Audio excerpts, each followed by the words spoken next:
Subject है, is verb है,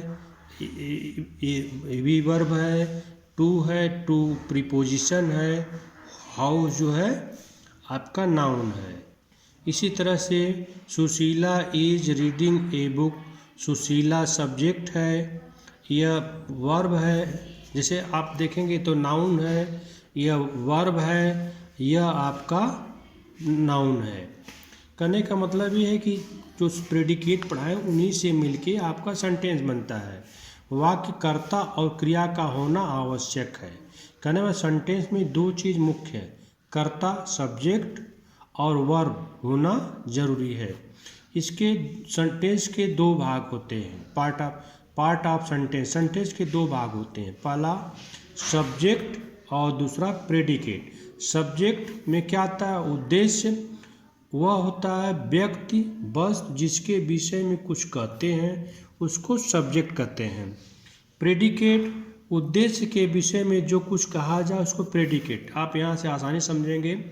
subject और प्रेडिकेट, आई सब्जेक्ट है, हैव ए पेन प्रेडिकेट है, यू सब्जेक्ट है, राइट ए लेटर प्रेडिकेट है, वनिता सब्जेक्ट है, is an honest girl predicate है, इट सब्जेक्ट है, is raining day today predicate है, स्मोकिंग सब्जेक्ट है, इज हार्मफुल प्रेडिकेट है, टू वर्क सब्जेक्ट है, इज वर्शिप प्रेडिकेट। कहने मतलब कि किसी भी सेंटेंस में दो चीज़ होना जरूरी है, सब्जेक्ट और प्रेडिकेट।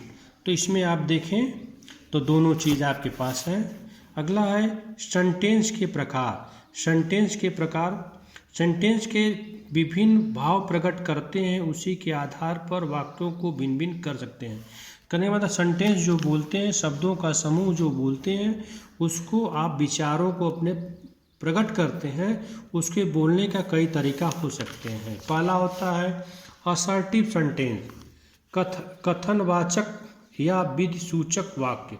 इस वाक्य के माध्यम से दो भाव प्रकट करते हैं, दो प्रकार से भाव प्रकट करते हैं, और ये दो प्रकार के होते हैं। असर्टिव सेंटेंस स्वीकारात्मक वाक्य, इसमें स्वीकार करते हैं किसी बात को, भावों के प्रकट करते हैं। जैसे द बर्ड्स आर फ्लाइंग, आप भी स्वीकार करते हैं चिड़िया उड़ती है। दिस इज माई पेन, ये भी स्वीकार करना है। अगर दूसरा है निगेटिव सेंटेंस, असर्टिव में दो पार्ट है, एक्सप्लेनेटरी में दो पार्ट है, अफर्मेटिव और निगेटिव।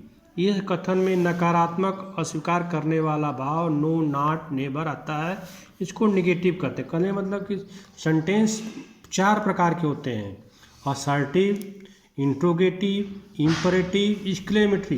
बाकी असर्टिव में दो चीज़ होते हैं, पॉजिटिव और निगेटिव। तो असर्टिव में पॉजिटिव में चिड़िया उड़ती है और उसी को कर देंगे बर्ड इज नॉट फ्लाइंग, तो निगेटिव हो जाएगा। तो कहने मतलब जैसे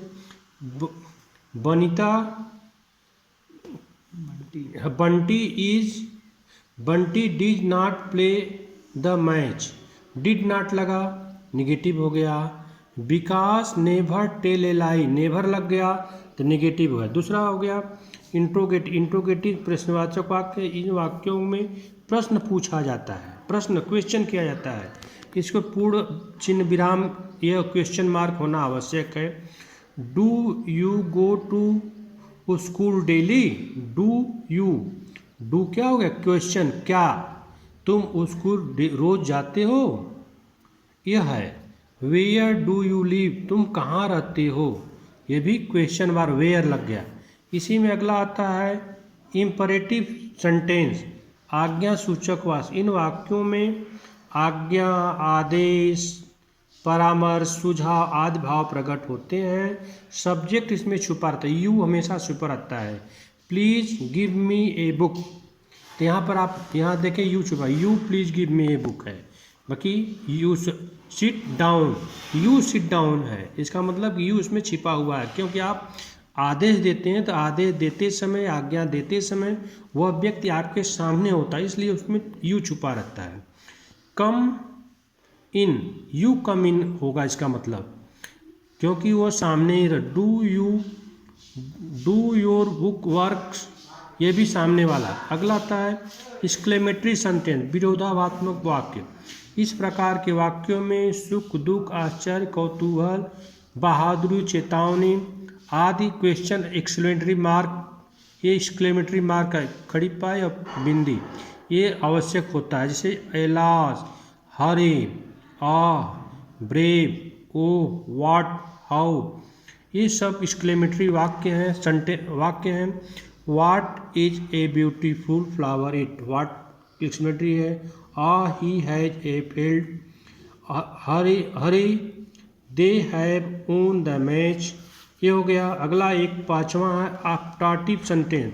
ऑप्टेटिव सेंटेंस इच्छा बोधक वाक्य, जो वाक्य इच्छा, कामना, आशीर्वाद, अभिलाषा व्यक्त करे उसको ऑप्टेटिव सेंटेंस कहते हैं। मे यू लिव लॉन्ग, मेरी इच्छा है कि तुम अधिक दिनों तक जियो।